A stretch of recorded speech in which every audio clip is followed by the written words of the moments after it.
There I was, standing over my dead horse, in the middle of a field, in the rain.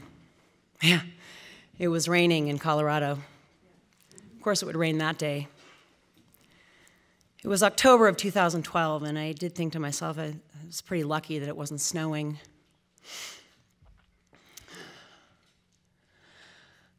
I'd gotten the call from Aaron that had worked for me at the ranch, and all he could say was, "I think Templeton's dead." And I couldn't think of what to do next. Templeton was a cool little thoroughbred horse, quite small to be a big-time jumper, but he made up for that with his bravado. He certainly thought he was pretty cool. He'd lived a ripe 25 years, which is pretty good considering he'd had a full race career before he'd turned into a jumping horse.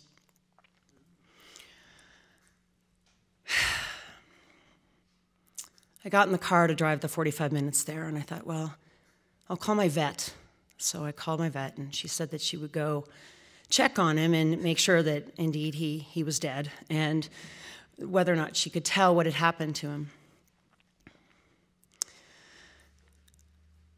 Then I called my husband. You know, Dodd had been sick for a few years, and both he and I were sad that he couldn't be there to help in this particular situation, but he just couldn't be. But he did help me figure out what I should do next. He convinced me that we should bury that horse in that field.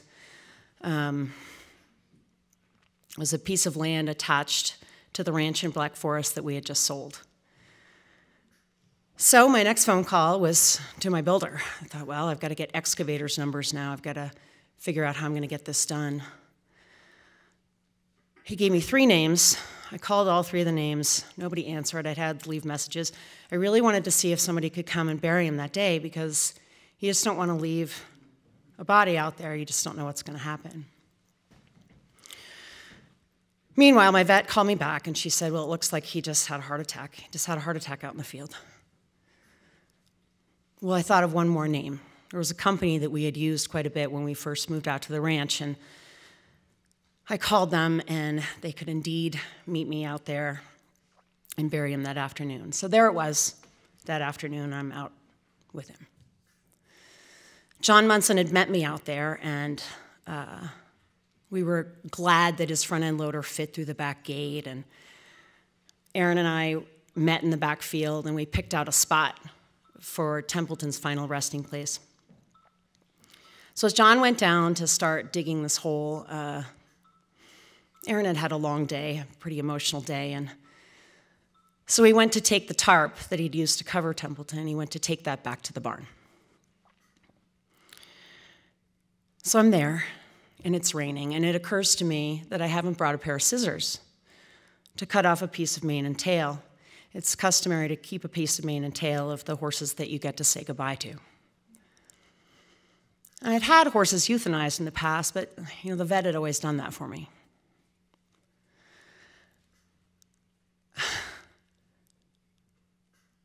So I reached into my front pocket, and I pulled out my little buck knife. And it's always dull because I use it for everything. And I lean over, and I start sawing off a piece of his mane. And I thought in that moment, wow, Karen, you have come a long way. I was born in New York City, a complete urbanite. I was born into a cosmopolitan lifestyle. My parents hosted parties with artists and musicians and scholars. I grew up surviving the perils of divorce, the death of my father when I was 7, the trials of life with an aggressive stepfather and an unconfident mother. I found horses at an early age, and horses were my savior. To ride a horse, I mean, that's all I wanted to work for. That was all the goals I wanted to set. There's something about sitting atop an animal that at any given moment can choose to run for its life, where time stands still. You have to be present.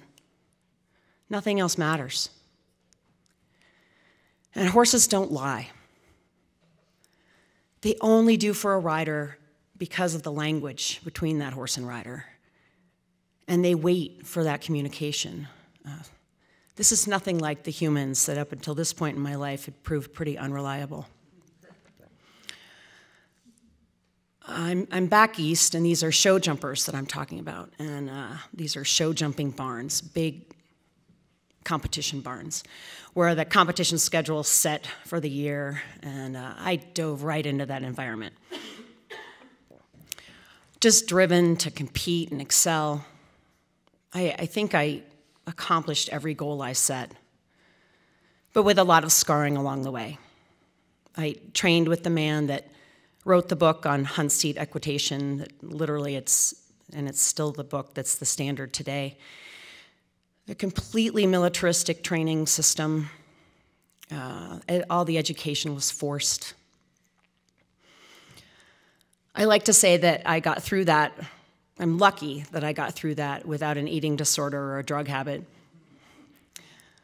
But I was a pretty good soldier by then, a pretty proven soldier, a survivor. But the minute my junior career was done, I had to quit. I was so burned out. So I fumbled my way through a Yale education. Without those militaristic boundaries, it was a bit of a free-for-all for me for a while, but I came out the other side, but with a strange sense of self. Graduate from an Ivy League school and all kinds of different expectations on you. At least that's what I thought. But it wasn't until a friend of mine had me help her drive her car from Long Island to Boulder that I started to feel independent, started to feel free. Colorado has a certain kind of flow to it, and everything seemed easier here.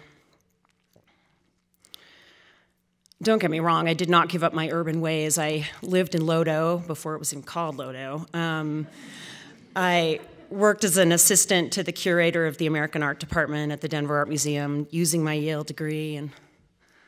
But, you know, Friday you can shed your work clothes and don a sweatshirt for the weekend, and nobody judges you. You're supposed to try to relax here. And so it was only here that I could seek out the company of equines again. I didn't want to put away that chapter of my life on such a negative note. Horses were my savior. And I get New York City to Lodo, New York to Colorado, but urban to ranch in the rain, the transformation seems really logical when you're living it. I always thought I'd lived the sophisticated lifestyle of my parents with artists and musicians, all part of my social circle, but somehow the ranch life with Dodd seemed part of the Colorado flow. Dodd was born and raised here in the Springs, Wood Avenue. His family looked pretty good on paper, too. Horses were his savior. I think without that connection, he surely would have continued a life of substance abuse. He became a farrier at an early age. Not only a manly vocation, molding and shaping steel, a horseshoer is part of a performance horse's wellness team. He could actually help horses with his craft. Oh, and he was so handsome. The ranch guy that could pull off wearing a purple polo shirt. Just the epitome of strong in my book. We met as farrier client, and I was still living in Lodo. I had this totally spiky do, and I don't know. Somehow, there was something about my character that he found attractive. So fast forward a few years, and Dodd and I have just gotten married. We're buying an 86-acre ranch in the Black Forest. Oh yeah, and we're going into business together. So you research top stressors in people's lives, and I've just named 3. Yeah. But we're going to do the horse thing, and we're going to do it our way. And we're going to have a ranch, and we're going to do it right. Thank God I had inheritance money, that's all I have to say. And thank goodness we were 2 of the most hammer-headed people I've ever met. Nothing was right for me. I was frustrated all the time because, like a good urbanite, I couldn't understand why I couldn't have everything the way I wanted right away. I wanted to have this perfect setting, these amazing horses for my own competition goals, clients that only wanted me and my help, and of course a husband that would wake every day grateful that he'd married such a wonderful, dynamic woman, even though all I did was bitch about how nothing was perfect. Ugh. Nothing was right for me.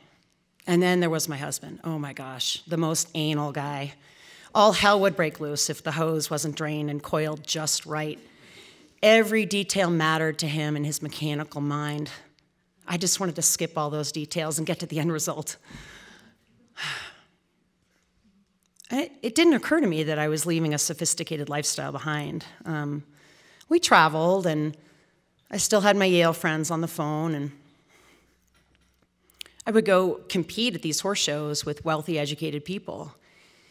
But horse show people have a warped sense of reality. I'm not convinced that most would know what to do when all the water buckets froze. And I had this sense of this collision of these two lives of mine. And the day after my biggest Grand Prix win, the $50,000 Grand Prix of Denver, I was on barn duty at my house, you know, so there I am, and I'm unloading the trailer, and I'm turning horses out and doing all this stuff, and it felt awkward. You know, the day before, I'd been handed champagne and interviewed, and I'm signing autographs, and I thought, like, do I choose the ranch life over sophisticated life? Like, do I have to choose? I smile when I think of the perspective that gave me. As the distance age presents often does, I look back and savor those times. The things we got to do together, the horses I got to ride, and all in this peaceful environment, just full of rawness. There were storms out there so severe, I grew to understand how pioneers could die 20 feet from their doorstep. Days where a game of Yahtzee was all we could add to the agenda, because feeding horses meant, you know, suiting up in our Carhartts and digging out our ski goggles and strapping on our snowshoes just to make the brief walk from the house to the barn. We ran a boarding and training facility out there, and caring for domesticated creatures is a 24/7 job. But the ranch didn't pay for itself, because horses don't pay for themselves. And it's a lifestyle.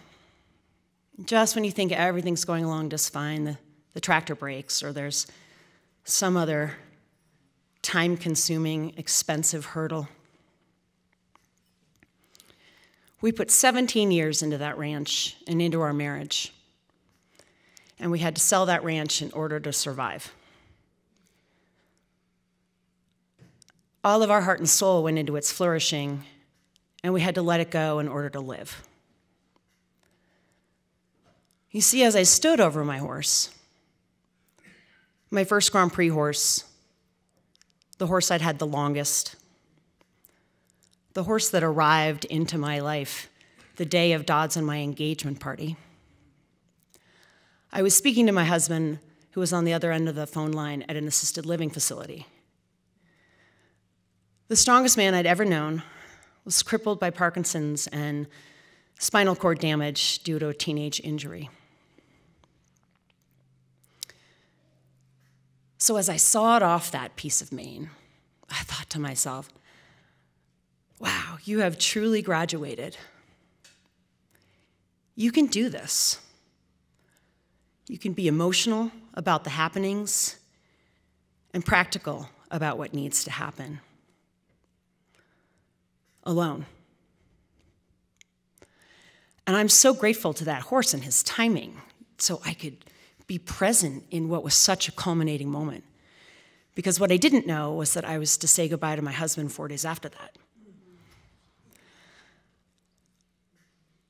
Dodd had become the man that woke every day grateful that I loved him.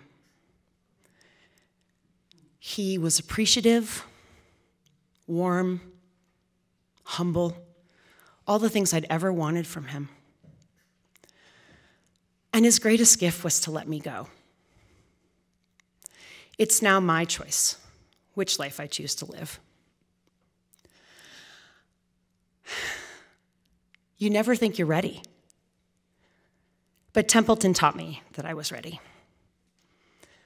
I stand before you, a 48-year-old, New York City-born, Colorado ranch woman who could saw the mane off her dead horse in a field in the rain, and I am so grateful.